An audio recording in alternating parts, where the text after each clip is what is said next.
வணக்கம் பிரவீன். அதாவது சென்னை அடுத்த குன்றத்தூர் பகுதியில் எலியை விரட்டுவதற்காகவும் எலியை கொள்வதற்காகவும் வைக்கப்பட்ட மருந்தின் நெடியின் அதிகமாக பரவி 2 குழந்தைகள் இறந்த சம்பவம் குன்றத்தூர் பகுதியில் ஒரு பெரும் பரபரப்பையும் ஒரு சோகத்தையும் உருவாக்கியுள்ளது.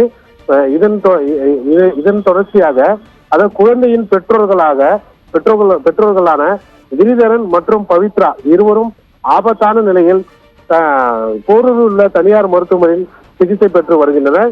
இது தொடர்பாக குன்றத்தூர் போலீசார் சம்பந்தப்பட்ட நிறுவனத்தின் மீது வழக்கு பதிவு செய்து விசாரணையை துவக்கியுள்ளனர். இதனை அடுத்து எலி மருந்து வைத்த நிறுவனத்தின் ஊழியர்களிடம் பல்வேறு கோணங்களில் விசாரணை நடைபெற்றது.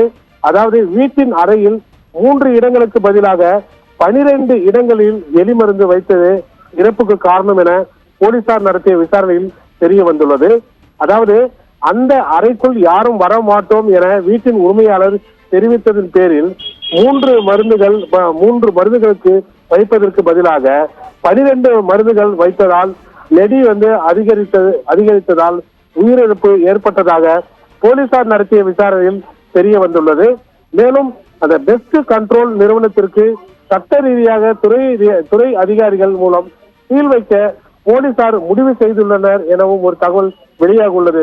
பிரவீன், ஒரு அறையில் அதிகபட்சமாக எலிமருந்து வைத்த காரணத்தால் அதன் நெடி தாங்காமல் குழந்தைகள் உயிரிழந்த சம்பவம் தொடர்பான கூடுதல் தகவல்கள் வெளியாக இருக்கிறது. இதை பற்றி உங்களுடைய விவரங்களுக்கு நன்றி மனோகரன்.